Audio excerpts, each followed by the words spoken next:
Hello दोस्तों, नमस्कार। तो कैसे हैं आप सभी। तो दोस्तों, एक बार फिर से स्वागत है आप सभी का मेरे यूट्यूब चैनल देवभूमि एग्ज़ाम हब में। तो दोस्तों, आशा करता हूं कि आप सभी की तैयारी अच्छी चल रही होगी और आप सभी लगातार पढ़ाई कर रहे होंगे। तो दोस्तों, आप सभी का जैसा पता है कि 12 फरवरी 2023 को आप सभी का पटवारी का पेपर था और पेपर का लेवल क्या था उस पर तो मैं कोई बात नहीं कहूँगा, क्योंकि जिस बच्चे को पेपर में बहुत कुछ आ रहा होगा, जिसके बहुत कुछ क्वेश्चन वहाँ पर भिड़े हुए होंगे, उसके लिए तो पेपर आसान था। लेकिन जिस बच्चे ने अपने पुराने पटवारी पेपर के हिसाब से तैयारी करी होगी, उसके हिसाब से पेपर थोड़ा सा हाई लेवल का रहा इस बार। क्योंकि आप सभी को पता है कि इस बार पटवारी के पेपर में बहुत ज़्यादा करंट अफेयर पूछे गए थे और बहुत ज़्यादा इसमें पेपर में क्वेश्चनों को घुमा फिरा के पूछा गया था। और यहाँ पर रैंक हो या उत्तराखंड का करंट अफेयर हो या इसमें जीके हो, जो भी हिस्ट्री से क्वेश्चन जो पूछे गए थे वो भी बहुत डेप्थ में जाके पूछे गए थे, ना कि सीधे सीधे क्वेश्चन यहाँ पर पूछे गए थे। ठीक है दोस्तों। तो उसके बाद अब यहाँ पे पेपर भी हो चुका है। बहुत सारे अभ्यर्थियों ने अपने पेपर को नंबर भी काउंट कर लिए होंगे और बहुत सारे अभ्यर्थियों ने अभी तक पेपर लगा भी लिया होगा और अभी कुछ वैसे विद्यार्थी होंगे जिनने अभी तक पेपर नहीं लगाया है। तो मैं आप सभी के लिए यहाँ पर पेपर को सॉल्व कर रहा हूँ। और अगर मैं आपसे एक रिक्वेस्ट और कर रहा हूँ कि अगर मेरे द्वारा दी गई जो ये आंसर की है, ये कोई आयोग की आंसर की नहीं होगी, ये मेरे जो स्वविवेक से जो मैं आंसर की बना रहा हूँ वो आंसर की होगी। अगर मैं यहाँ पर कोई गलती करता हूँ क्वेश्चन में, तो प्लीज़ आप मुझे उस क्वेश्चन के साथ वहाँ पर आंसर या क्वेश्चन बताइए कि यहाँ पर गलती हुई है और आंसर भी दीजिए, जिसके बाद कि उस क्वेश्चन को मैं पिन कर पाऊँ और सभी अभ्यर्थियों को उससे मदद मिल सके। ठीक है दोस्तों। तो शुरू करते हैं हम आज का अपना पटवारी लेखपाल पेपर जो 12 फरवरी 2023 को हुआ था, उसका आज हम सॉल्व करते हैं और यहाँ पर इसको पूरा पेपर को लगाएंगे। ठीक है दोस्तों। तो शुरू करते हैं पेपर को। तो दोस्तों, जो ये पेपर मैं अभी सॉल्व करा रहा हूँ, ये मेरे पास जो मेरा पेपर का सेट पड़ा हुआ है, वो हमारा सेट कौन सा है, सी सेट हमारे पास पड़ा हुआ है। ये इसको ही मैं आपको सॉल्व करा रहा हूँ। तो जो भी विद्यार्थी अपने जो भी अभ्यर्थियों का जो पेपर होगा उस हिसाब से अपने आंसर की को लगा लीजिएगा, क्योंकि ए बी सी डी यहाँ पर सेट दिए हुए थे। तो आप मैं इसको सी सेट को यहाँ पर करा रहा हूँ। ठीक है दोस्तों। तो जैसा कि पहला ही क्वेश्चन, अब हम भाग एक जो हमारा हिंदी का पोर्शन था उसको शुरू करने वाले हैं। तो अगर मैं यहाँ पर कोई गलती करता हूँ तो आप क्वेश्चन के साथ उसका आंसर लिख दीजिए मुझे, तो कमेंट बॉक्स में, उसके बाद मैं उसको पिन कर दूंगा। तो पहला क्वेश्चन यहाँ पूछा गया था, वह कुल्हाड़ी से वृक्ष काटता है। तो वह कुल्हाड़ी से वृक्ष काटता है। आपको मैं 2 या 3 सेकंड का यहाँ पर टाइम दूंगा, जिससे कि आप इसमें आंसर टिक कर पाएंगे या पिक कर लेंगे कि आपने क्या आंसर लगा रखा है।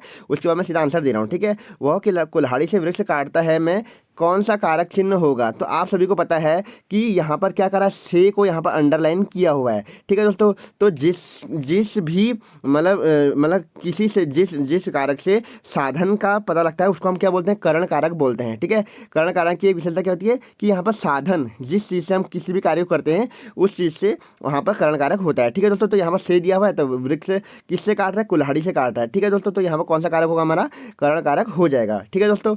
अगला हमारे पास दूसरा क्वेश्चन है, उल्टे बांस बरेली को लोकोक्ति का क्या अर्थ है। तो ये तो आप सभी को आता ही होगा कि उल्टा बांस बरेली जाना हम बहुत बार बोलते हैं अपने फ्रेंड सर्कल में या दोस्तों के बीच। तो उल्टा बांस बरेली का अर्थ है विपरीत कार्य को करना। ठीक हो गया। अगला तीसरा क्वेश्चन है हमारे पास, इनमें से देवनागरी लिपि में लिखी जाने वाली भाषा है। तो इनमें से कौन सी भाषा देवनागरी लिपि में लिखी जाती है।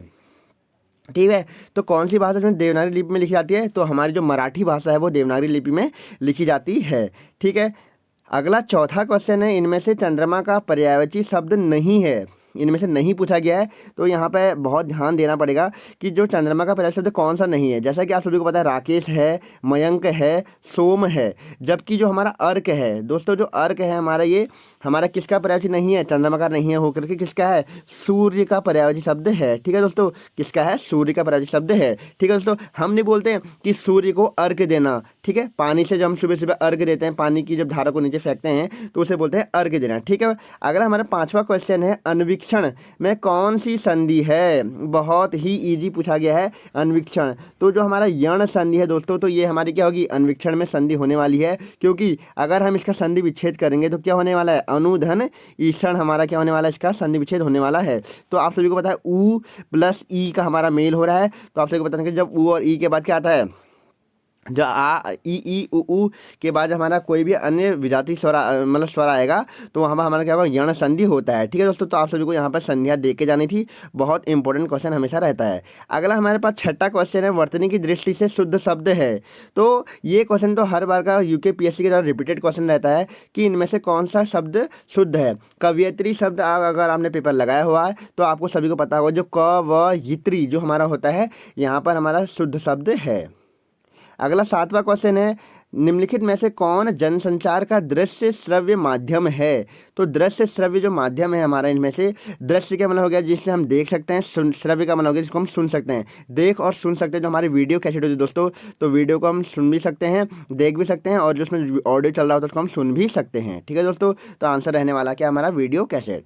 अगला हमारा आठवां क्वेश्चन है, हिंदी का पहला समाचार साप्ताहिक पत्र कौन था। तो आप सभी ने बहुत बार इसको पढ़ा हुआ होगा कि जो हिंदी का पहला साप्ताहिक पत्र था तो वो कौन था, तो साप्ताहिक पत्र था हमारा उदंत मार्तंड। ठीक है दोस्तों, जो उदंत मार्तंड था यह 1826 में शुरू करा गया था, किसके द्वारा, पंडित जुगल किशोर पंडित के द्वारा इसको शुरू किया गया था 1826 में। ठीक है दोस्तों, अगला हमारे पास अगर मैं यहाँ पूछ लेता कि दैनिक, तो आप सब मुझे कमेंट बॉक्स में कमेंट कीजिए कि हिंदी का पहला दैनिक समाचार पत्र कौन था, वो आप मुझे कमेंट बॉक्स में कमेंट कीजिए। अगला हमारे पास 9वां क्वेश्चन है, अजात शत्रु का अर्थ है। तो ये बहुत बार आ चुका है क्वेश्चन, अजात शत्रु क्या होता है, जिसका कोई भी शत्रु न हो उसे क्या बोलते हैं, अजात शत्रु। 9वां क्वेश्चन हो गया है। अब है हमारे पास 10वां क्वेश्चन, महादेवी वर्मा की रचना नहीं है। दोस्तों अगर आप सभी कोई भी पेपर में जाना है तो आप सभी से मैं एक रिक्वेस्ट करता हूं कि प्लीज़ आप अपने महादेवी वर्मा का जितना भी हमारे पास पोर्शन पड़ा हुआ है उसे कंठस्थ करके जाइए, क्योंकि अधिकतर क्वेश्चन महादेवी वर्मा से ही पूछा जाता है। कभी उनके काव्य खंड पूछ लेता है, कभी रेखा चित्र पूछ लेता है, तो यहाँ पर भी यहीं से क्वेश्चन पूछा गया है कि महादेवी वर्मा का रचना नहीं है। तो आप सभी को पता होना चाहिए कि अतीत के चलचित्र है, स्मृति की रेखाएँ है, श्रृंखला की कड़ियाँ है, जबकि साहित्य का श्रेय और प्रेय ये हमारी महादेवी वर्मा की रचना नहीं है। ठीक है दोस्तों, अगला हमारे पास 11वां क्वेश्चन है, संयुक्त व्यंजन ज्यों की संरचना है। तो ये पूछ रहा है कि जो हमारा ज्यों बनता है दोस्तों किन दो के मेल से बनता है। तो आप सभी को पता होगा कि जौ धन यों से मिलकर क्या बनता है, ज्यों बनता है। जौ धन यों से मिलकर क्या बनता है, ज्यों यहाँ पर बनता है। अगला हमारे पास है 12वां क्वेश्चन है, इनमें से कौन संयुक्त स्वर है। तो यहाँ पर जो दिए गए हैं इनमें से कौन सा एक संयुक्त स्वर है। तो आप सभी को पता होगा कि आ जो है हमारा एक संयुक्त स्वर है। क्यों, ओ प्लस ओ इक्वल टू आ। ठीक है, ओ प्लस ओ मिला के हमारा आ बनता है, तो हमारा यह संयुक्त स्वर है। ठीक है दोस्तों, तो आप सभी को ये पता होना चाहिए कि जो हमारे संयुक्त स्वर होते हैं वो क्या होते हैं, आ, ई और ऊ। ठीक है, अगला हमारे पास दोस्तों यहाँ पर क्वेश्चन है कि 14वां क्वेश्चन हमारे पास रहने वाला है, इनमें से सूर्यकांत त्रिपाठी निराला की रचना है। देखिए दोस्तों यहाँ पर हर बार इनसे भी क्वेश्चन पूछा जा रहा है, पुलिस कांस्टेबल में भी क्वेश्चन आया हुआ था, और इससे पहले जो पटवारी का पेपर था वहाँ पर भी इनकी एक पंक्तियाँ पूछी गई थी किसी कविता की। ठीक है, तो ये आपको ध्यान रखना है। तो सूर्यकांत त्रिपाठी की जो निराला की जो रचना है वो है हमारी बादल राग। आपसे अगर हम पूछूं कि बादल राग कविता जो सूर्यकांत त्रिपाठी निराला के द्वारा लिखी गई है इसमें कितने सर्ग हैं, तो इसमें खंड जो हैं हमारे कितने हैं, 6। ये आगे आगे आगामी जो हमारा पेपर है उसके लिए भी काम आएगा। अगला 14वां क्वेश्चन है, इनमें से तलब शब्द का अर्थ नहीं है, नहीं पूछा गया है। तलब चाह होता है, आवेश, देखिए चाह होता है, बुलावा होता है, वेतन होता है। ठीक है, वेतन भी होता है, लेकिन जो हमारा आवेश है वो हमारा तलब शब्द का अर्थ नहीं होता है दोस्तों। ठीक है, आवेश नहीं होता है। 15वां क्वेश्चन है, इनमें से सोना शब्द का पर्यायवाची शब्द नहीं है। तो इनमें से कौन सोना का पर्यायवाची शब्द नहीं है। आप सभी को पता है कि सोना का हाटक होता है, जात रूप होता है और तामरस होता है। तामरस भी होता है, जबकि अर्णव हमारा सोने का पर्यायवाची शब्द नहीं होता है। ठीक है दोस्तों, तो आंसर क्या रहने वाला, आंसर डी रहने वाला है, अर्णव। ठीक है, और इसके अलावा सोने क्या रहते हैं, कनक भी रहता है। ठीक है, कनक भी हमारा क्या है, सोने का पर्यायवाची शब्द होता है। अगला अगर हम बात करें 16वां क्वेश्चन जो हमारा है, हरिया हरक्यूलिस की कहानी, हरिया हरक्यूलिस की हैरानी जो हमारी एक उपन्यास लिखा गया है, ये किसके द्वारा लिखा गया है, बहुत इंपॉर्टेंट है, मनोहर श्याम जोशी के द्वारा हरिया हरक्यूलिस की जो हैरानी उपन्यास है वो लिखा गया है। दोस्तों आपको एक बार अगर आप पेपर में ऐसा सॉल्व कर रहे होंगे तो आपको समझ में आ रहा होगा कि यहाँ पर 16 क्वेश्चन होने वाले हैं। अभी तक इसमें जो हमारा व्याकरण है, हिंदी का व्याकरण है, वहाँ से बहुत कम क्वेश्चन पूछे गए हैं। सर्वाधिक जो क्वेश्चन पूछे गए हैं वो हमारा कहाँ से पूछे गए हैं, लेखक परिचय से क्वेश्चन पूछा गया, और जो हमारा पीछे का पोर्शन था लेखकों वाले से, वहाँ से ही ज़्यादा क्वेश्चन पूछे गए हैं। रचनाएँ ज़्यादा पूछी गई हैं, संबंध पूछा गया है और कविताएँ पूछी गई हैं, और जबकि इसमें बहुत कम व्याकरण क्वेश्चन पूछे गए हैं। अगला हमारे पास 17वां क्वेश्चन है, सरकारी पत्रों में इनमें से किसकी गणना नहीं होती है। तो सरकारी पत्र में किसकी नहीं होती है, तो सीधे आपको बता दूं, परिपत्र हमारा सरकारी पत्र है, अधिसूचना भी होती है, अनुस्मारक की भी होती है, लेकिन जो हमारा क्या है, सूची पत्र है, इसमें इसकी गणना नहीं होती है सरकारी पत्र में। अगला हमारे पास 18वां क्वेश्चन है, हिंदी का पार्श्विक व्यंजन है। अगर आपने मेरे साथ जो मैंने व्याकरण वाली हिंदी के जो व्याकरण जो हमारे हिंदी के वर्णमाला वाली वीडियो डाल रखी थी, उसमें मैंने टॉप 30 या 50 क्वेश्चन कराए हुए थे। उसमें अगर आपने मेरे क्वेश्चन किया होगा तो मैंने साफ साफ बता रखा था कि जो हमारा पार्श्विक व्यंजन होता है, पार्श्विक और हमारा लुंठित और प्रकंपित व्यंजन, मैंने वहाँ पर बहुत बार वहाँ पर आप सभी को बताया था कि जो हमारा पार्श्विक व्यंजन होता है दोस्तों, वो होता है हमारा कौन सा, लौ, ठीक है। और जबकि जो हमारा लुंठित लुंठित अगर बोलो, लुंठित व्यंजन हमारा जो होता है, लुंठित का ही अलग अगला नाम क्या है, प्रकंपित भी इसको कहा जाता है। लुंठित या प्रकंपित व्यंजन जो है हमारा, वो कौन सा होता है, र होता है। तो हमारा इस क्वेश्चन का आंसर रहने वाला है लौ, हमारा क्या है, पार्श्विक व्यंजन है। ठीक है दोस्तों, आगे भी याद रखना, पार्श्विक व्यंजन लौ और लुंठित या प्रकंपित व्यंजन रो। 19वां क्वेश्चन है हमारे पास, काव्य कीर्ति। काव्य कीर्ति आवाज़ भी एक जगह है। फिर यहाँ पर वहीं से क्वेश्चन आया हुआ है लेखक परिचय से, काव्य कीर्ति आवाज़ भी एक जगह है, किसकी रचना है, तो आप सभी को पता होना चाहिए, जो मंगलेश डबराल जी हैं, इनके द्वारा लिखा गया है। जो हमारा काव्य खंड है वो लिखा गया है, आवाज़ भी एक जगह है, ठीक है। हम जो देखते हैं, नए युग में शत्रु, ये और भी इनकी क्या है, काव्य कीर्तियाँ हैं, ठीक है दोस्तों। यहाँ पर से इंपॉर्टेंट रहेंगे, क्योंकि जो हमारे मंगलेश डबराल जी हैं, इनकी जो संबंध है वो भी हमारे कहाँ से है, उत्तराखंड राज्य के टिहरी जनपद से है, ठीक है। इनका जन्म संबंध कहाँ से, टिहरी से है, आप सभी को ध्यान रखना है। और 1948 में जन्म हुआ था और 2020 में इनकी मृत्यु हो गई थी, 9 दिसंबर 2020 को, ठीक है। इसलिए इम्पोर्टेंट रहेंगे। अगला हमारे पास जो यहाँ पर हमारे हिंदी के पोर्शन का अंतिम क्वेश्चन था, वो है हमारा कि इनमें से कौन कुमाऊनी बोली की उपबोली है। तो कुमाऊनी बोली की ये क्वेश्चन भी बहुत बार आ चुका है कि कुमाऊनी की जो उपबोली है वो कौन सी है, खस परजिया, ठीक है दोस्तों। तो इसको हम बोलते हैं कुमाऊनी की उपबोली है, ठीक है। तो आप सभी को पता होगा कि जो कुमाऊनी बोलियाँ हैं वो क्या है, खस परजिया है, क्योंकि हमारे खस अपभ्रंश जो होता है उसकी हमारी तीन तीन वो होती हैं। पहाड़ी हिंदी के अंदर खस अपभ्रंश आता है, और उसमें क्या होता है, कुमाऊनी, गढ़वाली और नेपाली जो है हमारी, उसमें उपबोलियाँ होती हैं, ठीक हो गया। तो खस परजिया क्या हमारी उपबोली है, ठीक है दोस्तों। तो यहाँ पर हमने हिंदी का पोर्शन पूरा लगा लिया है, 20 क्वेश्चन लगा लिए हैं, तो आप सभी को समझ में आ गया होगा। अगर मैं अपने पॉइंट ऑफ व्यू से देखूँ तो हिंदी का पोर्शन भी अच्छा पूछा गया है इस बार, और बिल्कुल भी इसको ईजी नहीं कहूँगा मैं, क्योंकि यहाँ पे बहुत ज़्यादा क्वेश्चन हमारे काव्य खंड से पूछे गए हैं और रचनाओं से पूछे गए हैं, ठीक है दोस्तों। तो ये भी हमारा, अगर आप यहाँ पर 14 से 15 क्वेश्चन भी यहाँ पर अटेंड या आपके सही जा रहे हैं, तो आपने बहुत अच्छा यहाँ पे किया हुआ है मेरे पॉइंट ऑफ व्यू से। अभी आप क्या सोचते हैं वो आप सभी को पता होगा, ठीक है। तो मेरे साथ अगर आपने 15 क्वेश्चन भी यहाँ पर सही करे हैं 20 में से,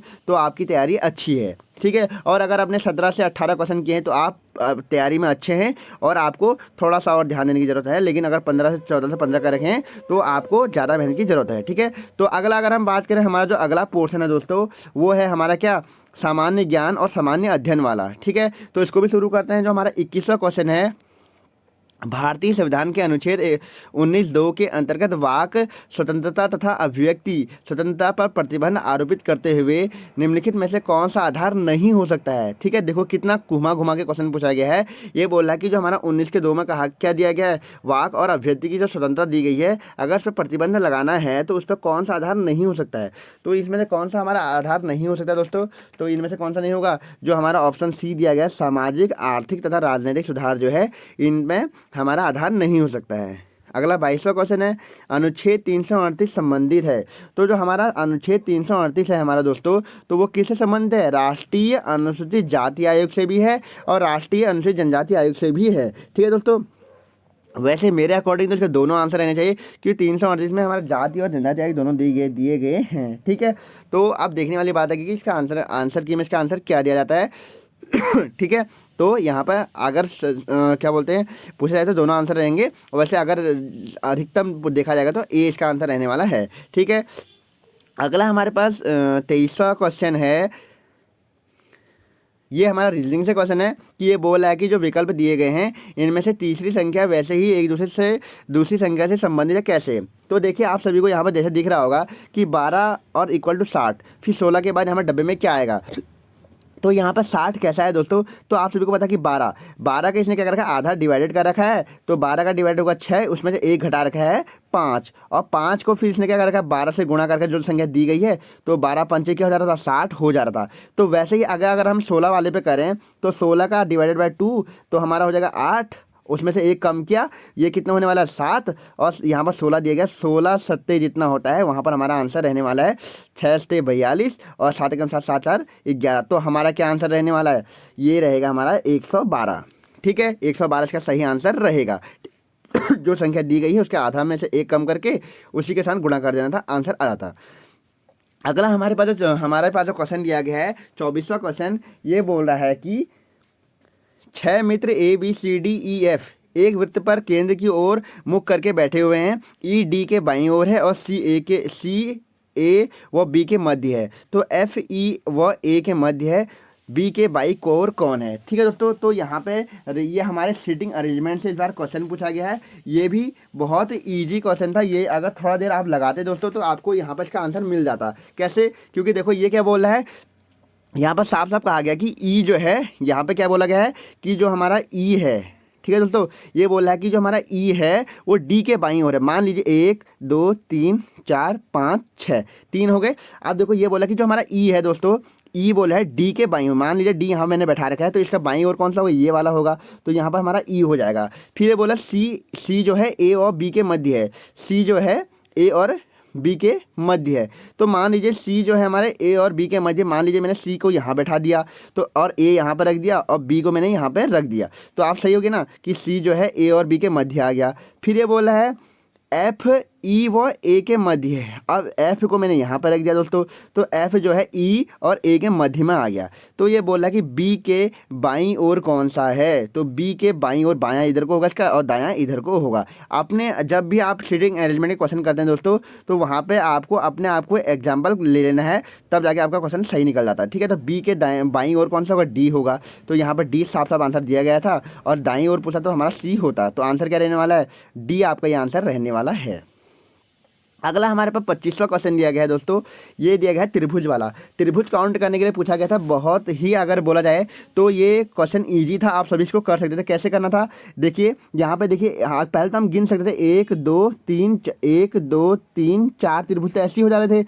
उसके बाद अगर बात करें तो पांचवा हमारा ये लंबा वाला हो रहा था, छठा वाला हमारे इधर वाला, सातवां आठवां। तो एक में हमारे कितने थे, 8 त्रिभुज थे। तो 8 दूनी 16, 8 3 24। ठीक है, 24 आंसर में हमारा दिया हुआ था, लेकिन 24 इसका आंसर नहीं होगा। क्यों नहीं होगा, एक त्रिभुज हमारा ये वाला भी होगा। ठीक है, एक त्रिभुज हमारा ये वाला भी होगा दोस्तों। ठीक है, 2, इसके बाद तीसरा और एक चौथा। तो यहाँ पर 4 और हो रहे थे, तो इसलिए इसका आंसर बिल्कुल गलत दिया हुआ था। इसमें हमारे 30 से ऊपर त्रिभुज बन रहे थे, तो इसलिए इसका आंसर यहाँ पर क्या होने वाला था, इनमें से कोई नहीं। ठीक है दोस्तों, क्योंकि एक त्रिभुज बाद में ऐसे भी बनता है इसका पूरा एक बड़ा वाला। तो यहाँ पे इसका आंसर क्या रहने वाला है, इनमें से कोई नहीं। तो ये इसका आंसर बिल्कुल सही था। ठीक है, इसकी ट्रिक भी होती है कि जितने त्रिभुज दिए गए हैं उसको 2 से गुणा कर दीजिए, उसके बाद आपका आंसर निकल जाता। 26वां क्वेश्चन है, गणितीय चिन्हों का सही संयोजक चुनिए जिनमें जो चिन्हों के स्थान प्रतिस्थापित करने पर निम्नलिखित समीकरण सही हो जाए। तो यहाँ पर आपको एक संख्या दी गई है, उसके बाद आपको इनमें इन चिन्हों का प्रयोग करना है। तो इसको आप आराम से घर पे कीजिए, क्योंकि इसका आंसर बिल्कुल बी वाला आने वाला है। इसका आंसर बी निकलेगा, क्योंकि इसको आप चिन्ह लगाइए और उसके बाद सीधा आंसर 20 निकल जाएगा। इसका आंसर होने वाला बी। ठीक है दोस्तों, तो बता दिया मैंने आपको आंसर इसका। दिए गए कथनों में से कौन सा निष्कर्ष तार्किक रूप से अनुसरण करते हैं। कथन दिया गया, कुछ खिलाड़ी गायक हैं और सभी गायक लंबे हैं। ठीक है दोस्तों, तो क्या बोला गया, कुछ खिलाड़ी गायक हैं, कुछ खिलाड़ी के हैं, कुछ खिलाड़ी के हैं गायक हैं, और फिर बोला है कि सभी गायक लंबे हैं, और सभी गायक जो है हमारे क्या हैं, गायक जो हैं लंबे हैं। तो यहाँ पर आपको दिख रहा होगा सभी गायक लंबे हैं। अब निष्कर्ष पूछ रहा है कुछ खिलाड़ी लंबे हैं, तो आप सभी को दिख रहा होगा कि कुछ पोर्शन खिलाड़ियों वाला वो लंबे में भी जा रहा है, सॉरी लंबे वाले में भी जा रहा है। ठीक हो गया। अब उसके बाद ये बोल रहा है, फिर क्या बोला, सभी खिलाड़ी लंबे हैं। तो ये बिल्कुल गलत दिया गया। क्यों, आपको सबको पता है कि जो खिलाड़ी का थोड़ा सा पोर्शन लंबे वाले में जा रहा है, तो टोटल तो हो ही नहीं सकता है। तो यहाँ पर डायरेक्टली आंसर निकल जाता है कि केवल एक ही हमारा क्या करता है, इसमें जो हमारा निष्कर्ष है अनुसरण करता है। अगला हमारे पास 28वां क्वेश्चन है दोस्तों। तो आंसर हो गया इसका बी। 28वें वाले का क्या होने वाला है, निम्नलिखित में से किसने राज्य के नीति निर्देशक तत्वों को सामाजिक क्रांति लाने का निर्णायक राजनीतिक संवैधानिक साधन माना है। तो ये बोला है कि किसने नीति निर्देशक तत्वों को, जो हमारे डीपीएसपी हैं, सामाजिक क्रांति लाने का निर्णायक राजनीतिक संवैधानिक साधन माना है। ठीक है दोस्तों। तो इसका आंसर क्या रहेगा दोस्तों, तो अभी इसमें कन्फ्यूजन है अभी, क्योंकि ग्रेविन ऑस्टिन ने भी डीपीएसपी के बारे में कहा था, और जबकि जो हमारे नीति निर्देशन तत्व हैं इनको संविधान में शामिल करने की बात बीएन राव के द्वारा करी गई थी। लेकिन अब देखने वाला बात रहेगा दोस्तों कि ये क्वेश्चन का आंसर में इनमें से ए और डी में से रजनी कोठारी हो गई और केसी व्हीलर में से एक रहने वाला है। आप देखने वाली बात है कि इसमें आंसर की में इसका आंसर क्या आने वाला है। अगर आप सभी को पता है इसके बारे में कुछ, तो प्लीज़ मुझे कमेंट बॉक्स में कमेंट कीजिए। ठीक है दोस्तों, क्योंकि अगर मैं कोई गलत आंसर देता हूँ यहाँ पे, और अगर आपने इसमें नंबर काउंट कर लिया और बाद में यहाँ पर गलत हो गया, तो फिर इसमें सही नहीं होता है। इसलिए मैं आपको पहले ही बता दे रहा हूँ कि इसमें भी मेरे को कंफ्यूजन है। ठीक। 29वां क्वेश्चन है दोस्तों, निम्नलिखित में से सर्वोच्च न्यायालय के किस मुख्य न्यायाधीश ने सर्वप्रथम भारत के राष्ट्रपति के कार्य को संपादित किया था। तो डायरेक्टली पूछा है कि मतलब जो हमारे ऐसे कौन से सुप्रीम कोर्ट के मुख्य न्यायाधीश हैं, सीजीआई है, जिन्होंने कि राष्ट्रपति के पद का संपादन किया था। तो वो थे हमारे कौन, न्यायमूर्ति मोहम्मद हिदायतुल्लाह। 30वां क्वेश्चन, निम्नलिखित में से किस संवैधानिक संशोधन अधिनियम द्वारा भारत के संविधान से राज्य प्रमुख या उपराज्य प्रमुख शब्दों का लोप कर दिया गया है। तो किसके द्वारा कर दिया गया है। तो जो हमारा ये वाला क्वेश्चन में हमारा कन्फ्यूजन में रहने वाला है दोस्तों, क्योंकि किसी बुक में इसको सातवां संविधान संशोधन दिया गया, किसी में इसको 11वां दिया गया है। तो इस क्वेश्चन को भी अभी मैं कुछ इसका आंसर नहीं दूंगा। इसको भी आप, अगर आपको आंसर आता हो तो मुझे कमेंट बॉक्स में कमेंट कीजिए, इसको भी पिन कर दूंगा। ठीक है दोस्तों। अगला हमारे पास जो है 31वां क्वेश्चन, निम्नलिखित में से कौन ऑपरेटिंग सिस्टम के रिसोर्सेस हैं। तो रैम है, सीपीयू है, फाइल इन डिस्क है। तो सभी के हमारे ऑपरेटिंग सिस्टम के रिसोर्सेज हैं। 32वां क्वेश्चन है, भारतीय उपमहाद्वीप में प्रयुक्त प्राचीनतम सिक्के कहलाते थे। तो जो भारतीय उपमहाद्वीप में जो प्रयुक्त जो प्राचीनतम सिक्के हैं दोस्तों, तो मेरे अनुसार इसका आंसर होने वाला है ए, क्योंकि इसको आहत सिक्के कहते थे। ठीक है दोस्तों। अगर आंसर गलत हो तो प्लीज़ कमेंट बॉक्स में कमेंट कीजिए। 33वां क्वेश्चन है, कलिंग नरेश खारवेल का जो हाथी गुम्फा अभिलेख है उसकी भाषा क्या है। तो कलिंग नरेश खारवेल की जो हाथी गुम्फा अभिलेख है उसकी भाषा हमारी क्या है, प्राकृत भाषा में इसको लिखा गया है। अगला क्वेश्चन है, अकबर के शासनकाल में आमिल नामक कर्मचारी प्रशासन के किस स्तर पर नियुक्त होता था। तो जो अकबर के शासनकाल में जो आमिल था वो हमारा ग्राम स्तर का अधिकारी था। ठीक है दोस्तों। अगला 35वां क्वेश्चन है, यूनाइटेड पैट्रियोटिक एसोसिएशन के संस्थापक निम्नलिखित में से कौन थे।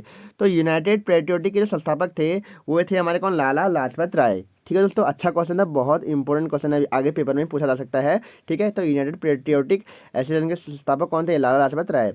पंजाब के कूका आंदोलन का नेतृत्व निम्नलिखित में किसने किया था। तो राम सिंह जी के द्वारा इसका आंदोलन का नेतृत्व किया गया था।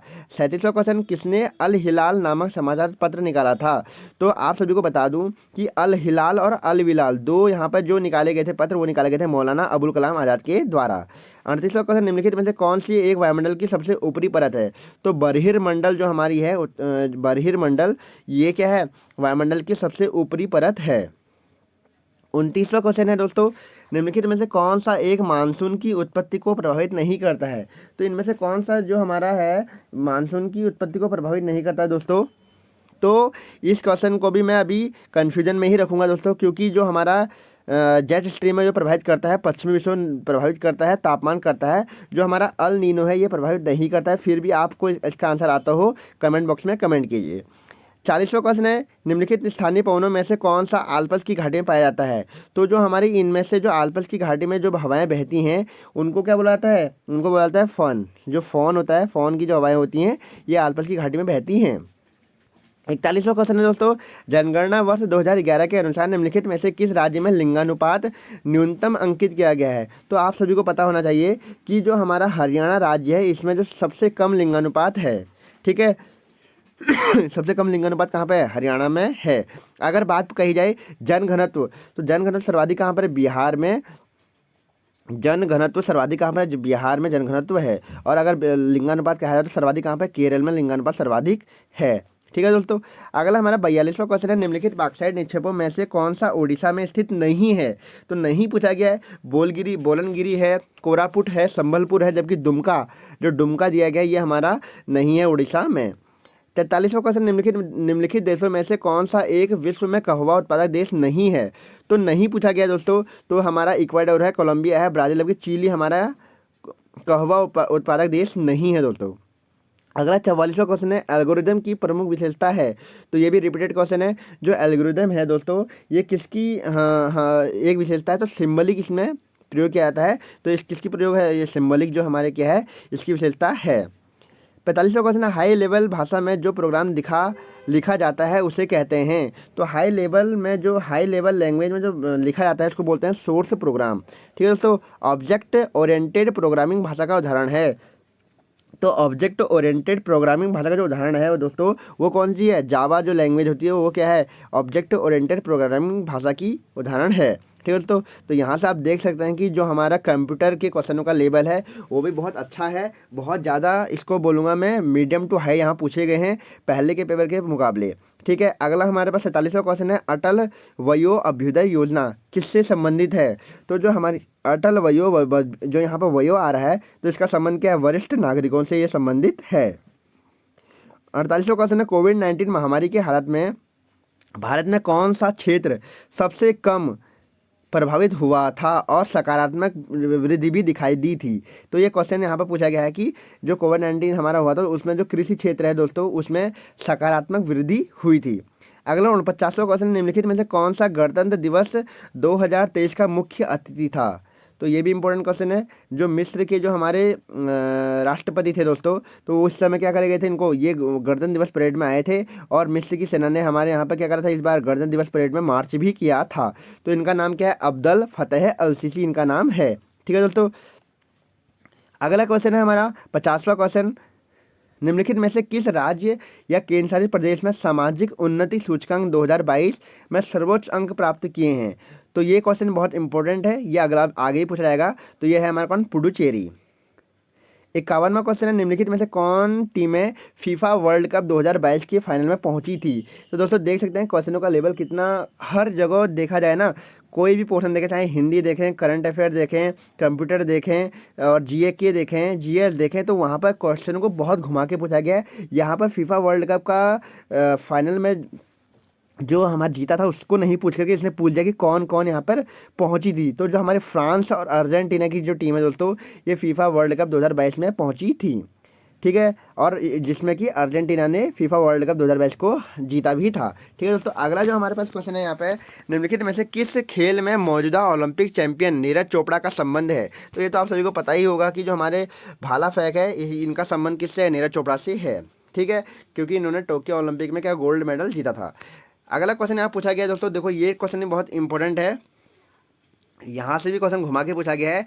जगदीप धनखड़ निम्नलिखित में से किस नेता को हराकर भारत के 14वें उपराष्ट्रपति निर्वाचित हुए हैं?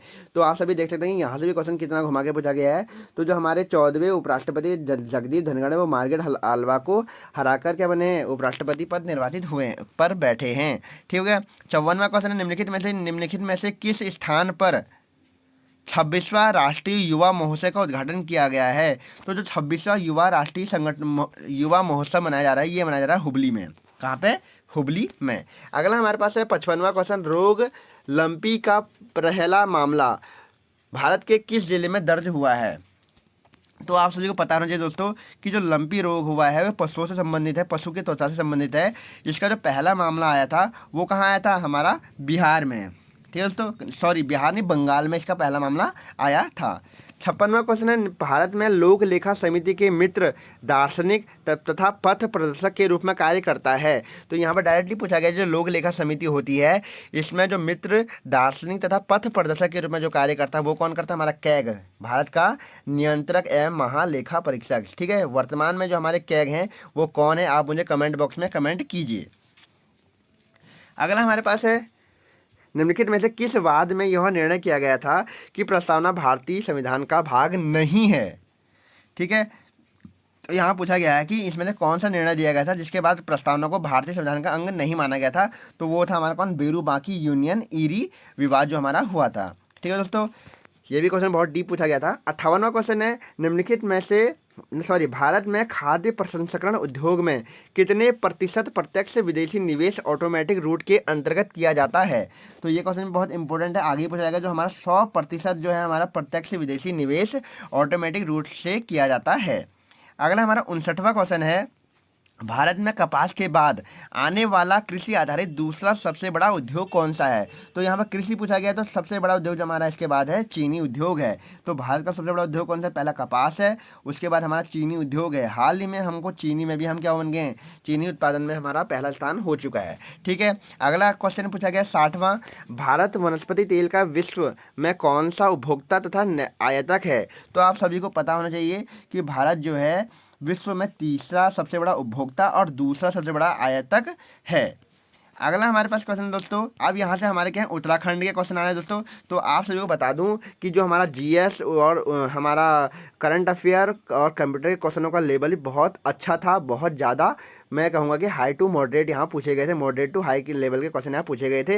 इनको बिल्कुल भी मैं आसान क्वेश्चन में नहीं रखूँगा दोस्तों, क्योंकि इतना कोई भी इतना किसी ने सोचा भी नहीं होगा कि यहाँ पे इतने ज़्यादा इंडेक्स हो गए, इतने ज़्यादा यहाँ पर रैंकिंग पूछी जाएगी, ये किसी ने सोचा भी नहीं होगा दोस्तों। ठीक है, अब देखते हैं कि हमारा जो उत्तराखंड के पेपरों का लेवल है वो कैसा है।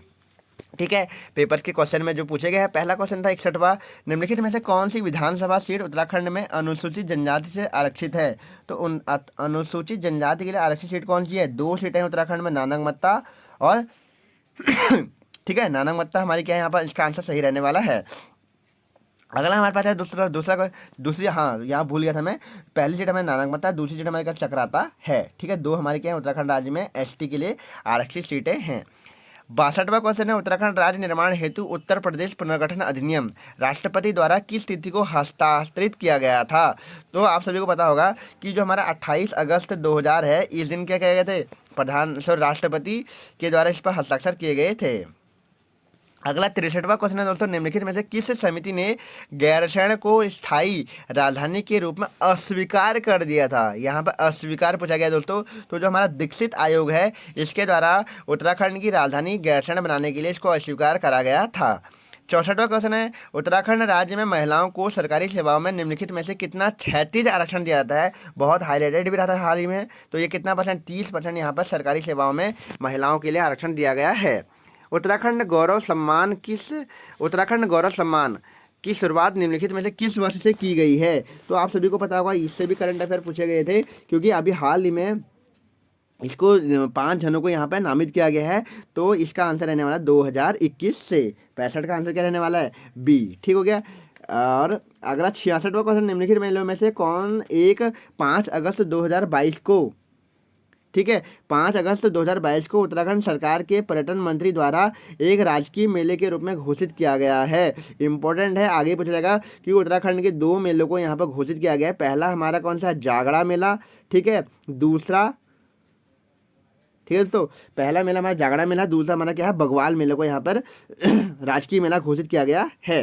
ठीक है, आगे पूछा जाएगा 67वां क्वेश्चन, निम्नलिखित में से कौन कुमाऊं परिषद के संस्थापक नहीं थे। देखो क्वेश्चन घुमा के पूछा गया है, इनमें से कौन कुमाऊं परिषद के संस्थापकों में से नहीं थे। देखो हरगोविंद पंत थे, गोविंद वल्लभ पंत थे, लाला इंद्रदयाल थे, जबकि दर्शन लाल पांडे का संबंध इससे नहीं है।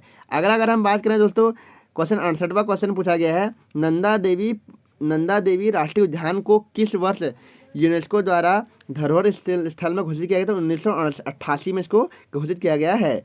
69वां क्वेश्चन, भारत की पहली तरल दूरबीन कहाँ स्थापित की गई है। बहुत ही करंट अफेयर का क्वेश्चन है। तो देवस्थल जो नैनीताल है हमारा, यहाँ पर कहाँ पे, देवस्थल नैनीताल में इसको स्थापित किया गया है। उत्तराखंड की भारत की पहली तरल दर्पण दूरबीन। 70वां क्वेश्चन है दोस्तों, निम्नलिखित में से कौन, यही क्वेश्चन की बात कर रहा था मैं आज, कि निम्नलिखित में से उत्तराखंड के किस जिले में ई डिस्ट्रिक्ट परियोजना पायलट प्रोजेक्ट के रूप में सर्वप्रथम प्रारंभ की गई है। डायरेक्ट परीक्षण ये क्वेश्चन था। तो जो हमारा पौड़ी गढ़वाल है, यहाँ से ई डिस्ट्रिक्ट परियोजना पायलट परियोजना के तहत को शुरू किया गया है। 71वां क्वेश्चन, निम्नलिखित में से कौन कुमाऊं का पहला कमिश्नर था। ई गार्डनर। 72वां क्वेश्चन, देहरादून पर गोरखा आधिपत्य के समय गुरु राम राय के दरबार में कौन थे। बहुत डिफिकल्ट क्वेश्चन पूछा गया है, बहुत घुमा के पूछा गया है। ठीक है दोस्तों, तो इसका आंसर क्या रहने वाला है, यहाँ पर फिर से पढ़ रहा हूँ कि देहरादून पर गोरखा आधिपत्य के समय गुरु राम राय के दरबार में कौन महंत थे। तो कौन थे, हरसेवक दास। अगला 73वां क्वेश्चन है, अविभाजित उत्तर प्रदेश की विधानसभा में उत्तराखंड की कुल सीटें थी, तो 22 सीटें थी, ये आप सभी को याद रखना है। ठीक है। अगला हमारे पास 74वां क्वेश्चन है, हिमालय मसाला उद्यान में वन अनुसंधान केंद्र हल्द्वानी द्वारा स्थापित किया गया है। तो ये पूछ रहा है कि जो हिमालय मसाला जो हमारा मसाला उद्यान है ये कहाँ पे है, सोनी रानीखेत में इसको स्थापित किया गया है। 75वां क्वेश्चन है, निम्नलिखित दर्रों में से कौन सा एक उत्तराखंड राज्य में स्थित नहीं है। तो आप सभी को पता होगा, नीति है, माणा है, मुलिंगला है, जबकि डिपसा दर्रा हमारे यहाँ पर नहीं है। फिर पूछा गया है, नंदाकोट पर्वत चोटी की ऊंचाई है। तो नंदाकोट जो पर्वत है इसकी ऊंचाई कितनी है, तो यह है हमारी 6,861 मीटर की इसकी ऊंचाई रहने वाली है। कितनी, 6,861 मीटर। अगला क्वेश्चन है 77वां क्वेश्चन, कोटेश्वर गुफा उत्तराखंड के किस जिले में स्थित है। तो दोस्तों ये क्वेश्चन भी थोड़ा डिफिकल्ट है, क्योंकि जो कोटेश्वर गुफा है हमारे रुद्रप्रयाग और पिथौरागढ़ दोनों जिलों में दोनों जिले में है। अब देखना होगा कि इसका आंसर हमारा उत्तराखंड आयोग क्या देता है। ठीक है, लोक सेवा आयोग इसका आंसर क्या देता है, देखने वाली बात रहेगी। ठीक है, तो दोनों में ये उत्तर फैला हुआ है। अगर अधिकतम पूछा जाए तो अधिक भाग का रुद्रप्रयाग में है। 78वां क्वेश्चन, निम्नलिखित में से किस जनपद में दुनागिरी पर्वत स्थित है। रिपीटेड क्वेश्चन है, जो चमोली जनपद है यहाँ पर दुनागिरी पर्वत है। 79 क्वेश्चन है, निम्नलिखित में से कौन सा एक सम्मिलित नहीं है। गंगोत्री गंगा का उद्गम स्थल सही है, सतोपंथ बद्रीनाथ के पास सही है, मिलम गंगोत्री का उत्तर मारना घाटी बिल्कुल गलत दिया गया है, क्योंकि जो हमारा मिलम है ये कहाँ पर है, पिथौरागढ़ में है। ठीक है। अगला हमारे पास 80 क्वेश्चन है, निम्नलिखित वृक्षों में से कौन सा उत्तराखंड राज्य में नहीं पाया जाता है। तो उत्तराखंड राज्य में नहीं पाया जाने वाला जो वृक्ष है, ब्लू पाइन पाया जाता है, सप्रूस पाया जाता है, देवदार पाया जाता है, जबकि जो हमारा भेंदी है इसका वृक्ष यहाँ पर नहीं पाया जाता है। 81वां क्वेश्चन है दोस्तों, निम्नलिखित नदियों में से कौन एक रामगंगा की सहायक नदी नहीं है। तो रामगंगा की जो सहायक नदी नहीं है दोस्तों वो कौन सी है, कोसी है, खो है। अब देखने वाली बात होगी दोस्तों, ये गगन जो है यहाँ पर क्या दिया गया, लेकिन इसका आंसर रहने वाला क्या, लिस्सर। ठीक है, लिस्सर जो है हमारी गंगा की सहायक नदी, रामगंगा की सहायक नदी है, काली की सहायक नदी है। अगला 82वां क्वेश्चन है, कार्बेट नेशनल पार्क के संदर्भ में निम्नलिखित कथनों में से कौन सा सही है। यह भारत का पहला राष्ट्रीय उद्यान है, सही है। इसकी स्थापना 1936 में हुई थी, बिल्कुल सही दिया गया है। इसका पूर्ववर्ती नाम हेली नेशनल पार्क है, बिल्कुल सही दिया गया है। तो आंसर रहेगा कौन सा, सी, इसका सही आंसर रहने वाला है। 83 क्वेश्चन है, निम्नलिखित में से कौन सा दर्रा उत्तराखंड में दारमा और व्यास घाटी को जोड़ता है। तो उत्तराखंड में जो दारमा और व्यास घाटी को जोड़ने वाला दर्रा वो कौन है, शिमला दर्रा है। 84वां क्वेश्चन है दोस्तों, मीजो टॉपिक्स पैलिटा पटवा के संदर्भ में निम्नलिखित कथनों को देखिए। तो देखिए यहाँ पर क्वेश्चन दिया गया है, ये नीलगिरी जो पटवा के संदर्भ में यहाँ पर कथन दिए गए हैं इनमें से कौन सही है, ये पूछ रहा है। नीलगिरी की स्थानिक है, ये IUCN की रेड डाटा सूची में क्रांति संकटाग्रस्त के रूप में सूचीबद्ध है। यह प्रजाति वन कटाव, आवास विखंडन तथा वनाग्नि के खतरे में है। ठीक है दोस्तों, तो इसका आंसर क्या रहने वाला है। तो ये पहली बात तो यह है कि ये इसका आंसर रहेगा 2 और 3 मेरे अनुसार, क्योंकि ये उत्तराखंड की स्थानीय जनजाति है। ठीक हो गया, देखने वाली बात है कि इसका आयोग क्या आंसर देता है। ठीक है दोस्तों। 85वां क्वेश्चन है, उत्तराखंड का द्वितीय प्लास्टिक पुनर्चक्रीकरण डीजल उत्पाद का संयंत्र कहाँ स्थापित किया जा रहा है। तो दोस्तों ये क्वेश्चन में थोड़ा सा क्या बोलते हैं संशय में है, क्योंकि जो हमारा डीजल उत्पाद संयंत्र खोला गया है पहला खोला गया है देहरादून में। ठीक है, अब दूसरा कहाँ पे खोला गया है ये देखने वाले काशीपुर और हरिद्वार में से इसमें संशय है, और जहाँ तक आंसर मुझे लग रहा है यहाँ पर हरिद्वार रहेगा। ठीक है, तो इसको भी मैं अभी इसका भी मैं कोई आंसर अभी यहाँ पर नहीं दे रहा हूँ। अगर आप सभी को यहाँ पर क्वेश्चन का आंसर आता हो तो मुझे कमेंट बॉक्स में कमेंट कीजिए। ठीक है, पहला तो खोला गया था देहरादून में खोला गया था। अगला हमारे पास 86 क्वेश्चन है, उत्तराखंड में निम्नलिखित जिलों में से किसकी जनसंख्या सबसे कम है। तो उत्तराखंड मतलब कौन से जिले की जो सबसे कम जनसंख्या है वो पूछी गई है। तो दिए गए हमारे विकल्पों में से बागेश्वर की जनसंख्या सबसे कम है। ठीक हो गया। अगर वैसे पूछूं मैं कि उत्तराखंड में किस जिले की जनसंख्या सबसे कम है तो किस जिले की सबसे कम जनसंख्या है आप मुझे कमेंट बॉक्स में कमेंट कीजिए। सर्वाधिक जो है हमारे हरिद्वार में है। ठीक है, अगला यहाँ पर पूछा गया है, उत्तराखंड में युवाओं को रोजगार प्रदान करने के लिए पोर्टल शुरू किया गया है। कितना घुमा के क्वेश्चन पूछा गया है ये भी आपको मैं अभी बता रहा हूँ, क्योंकि जो युवाओं के लिए जो पोर्टल शुरू किया गया आप सभी को आता होगा होप पोर्टल यहाँ पे ऑप्शन में दिया ही नहीं है, लेकिन यहाँ पे क्या करा होप का कर दिया गया हिंदी ट्रांसलेट आशा। ठीक है, आशा पोर्टल को दिया गया था। ठीक है, आशा को ही क्या कहते हैं, हम होप पोर्टल कहते हैं। अगला हमारे पास 88वां क्वेश्चन है, निम्नलिखित में से किस परमार शासक ने 52 गढ़ियों को गढ़वाल राज्य में संगठित किया था। तो सभी को पता होगा कि जो हमारा 52 गढ़ों का एकीकरण किया था वो हमारे किसने किया था, पवार नरेश अजय पाल के द्वारा किया गया था। 89 क्वेश्चन, निम्नलिखित में से किस मुगल शासक ने कुमाऊं नरेश बाज बहादुर चंद्र को बहादुर की उपाधि दी थी। बहुत बार रिपीटेड क्वेश्चन है, शाहजहां के द्वारा दी गई थी। 90वां क्वेश्चन है, निम्नलिखित में से किसने गढ़वाली सैनिकों को पेशावर कांड की पैरवी की थी। तो जो हमारा पेशावर कांड हुआ दोस्तों, तो उसकी पैरवी करने वाले कौन थे, बैरिस्टर मुकुंदी लाल जी थे। 91वां क्वेश्चन है, निम्नलिखित में से कौन सा युग्म सम्मिलित नहीं है। तो नहीं पूछा गया, कुमाऊं परिषद 1926 बिल्कुल गलत दिया गया है। हिमालय सेवक संघ 1946 बिल्कुल गलत दिया गया है। यहाँ पूछा कि कौन सा युग्म सुमेलित है। तो अल्मोड़ा कांग्रेस 1970 बिल्कुल गलत दिया गया है, जबकि गढ़वाल जागृत संघ जो दिया गया है 1939 बिल्कुल सही दिया गया है। मानस खंड में निम्नलिखित में से किस क्षेत्र को राम क्षेत्र कहा गया है। रिपीटेड क्वेश्चन, अल्मोड़ा को कहा गया है। 93वां क्वेश्चन, लाखा मंदिर जो लाखा मंडल है हमारा मंदिर, इसका निर्माण किस शैली में किया गया है। तो जो हमारा लाखा मंडल मंदिर है वो हमारा किस शैली में इसको बनाया गया है, ये बनाया गया हमारा नागर शैली में। किस शैली में बनाया गया, नागर शैली में इसको बनाया गया है।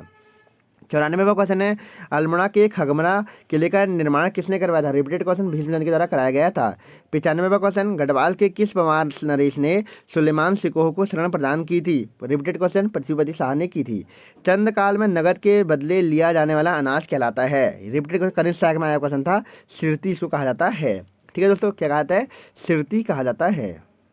दोस्तों आपको यहाँ पर एक चीज़ और बता दूं मैं कि यहाँ पे इसका आंसर सिरती नहीं रहेगा। क्यों, क्योंकि जो सिरती था दोस्तों वो था हमारे क्या, नकद के बदले जो भोटिया जनजाति पर लगाया गया था ना, नकद के बदले जो नकद कर था वो था।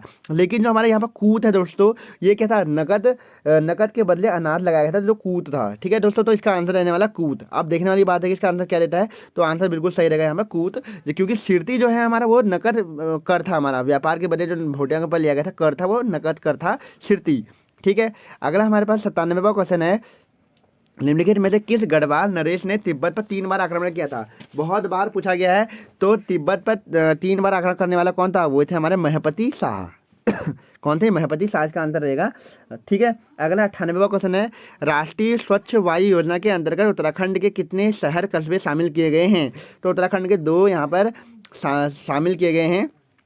ठीक है, अगला हमारे पास है 99वां क्वेश्चन, नीति आयोग द्वारा जारी किए गए सतत विकास सूचकांक 2020-21 में उत्तराखंड ने स्थान प्राप्त किया है। तो बहुत 20-21 का पूछा गया दोस्तों, तो इसमें कौन सा स्थान प्राप्त किया है। अगर देखा जाए सतत विकास रिपोर्ट जो नीति आयोग द्वारा जारी की गई थी, तो उसमें ओवरऑल रैंकिंग उत्तराखंड की कौन सी थी, उत्तराखंड की जो ओवरऑल रैंकिंग थी वो तीसरी रैंकिंग थी। बट यहाँ पर तीसरा ऑप्शन दिया ही नहीं गया है, 30वां दिया गया है यहाँ पे। ठीक है, तो आप देखना पड़ेगा कि इसका आंसर क्या रहता है। तो यहाँ पर इसका जो हमारा समीपवर्ती इसका आंसर रहेगा वो रहेगा हमारा दूसरा। ठीक है, क्योंकि ओवरऑल क्या थी, तीसरी रैंकिंग थी। 100वां क्वेश्चन, जो कि हमारा पटवारी लेखपाल पेपर का अंतिम क्वेश्चन है, उत्तराखंड अर्थव्यवस्था में राजस्व का प्रमुख स्रोत नहीं है। जंगलात है, खनन है, पर्यटन है, जबकि फिल्म उद्योग हमारा उत्तराखंड का राजस्व के लिए प्रमुख स्रोत नहीं है। ठीक है दोस्तों, तो यहाँ पर दोस्तों आप देख सकते हैं कि मैंने आपको पटवारी लेखपाल के पेपर के पूरे 100 क्वेश्चन लगा दिए हैं और सॉल्व कर लिए हैं। आशा करता हूँ आप सभी को ये मेरा सेशन अच्छा लगा होगा और आप अभी तक मेरे साथ वीडियो के साथ बने हुए होंगे। और आपसे एक रिक्वेस्ट और है दोस्तों, अगर मेरे द्वारा दिए गए यहाँ पर जो आंसर हैं, यहाँ पर कोई भी आपको आंसर गलत लगता है और उसका आपको आंसर सही आता है, तो प्लीज़ आप मुझे कमेंट कीजिए, इस क्वेश्चन का नंबर के साथ उसका आंसर भी कमेंट कीजिए, क्योंकि उसको फिर मैं आंसर को पिन कर दूंगा और सभी जितने भी हमारे अभ्यर्थी हैं उनको इससे मदद मिलेगी। ठीक है दोस्तों, तो आप इस क्वेश्चन को इसको लगा के आप अपने नंबर को काउंट भी कर सकते हैं। लेकिन आपको मैं एक चीज़ और बता दूं कि अभी आप अपने नंबरों को काउंट अभी से मत कीजिए, क्योंकि यहाँ पर बहुत सारे क्वेश्चन अभी संशय में हैं। ठीक है, कुछ दिनों के बाद यहाँ पर आंसर की आ जाएगी, उसके बाद अपने नंबर को काउंट कीजिए, तब जाके आपको पता लग, उसके बाद ही यहाँ पर कट ऑफ भी तैयार हो पाएगी। ठीक है, तो आज की वीडियो अगर आपको पसंद आई तो प्लीज़ वीडियो को लाइक कीजिए, शेयर कीजिए, और अगर अभी तक आपने मेरी इस यूट्यूब चैनल को सब्सक्राइब नहीं किया दोस्तों, तो यूट्यूब चैनल को भी सब्सक्राइब भी कीजिए। ठीक है दोस्तों, तो आज की वीडियो में इतना ही। ओके, थैंक यू, धन्यवाद।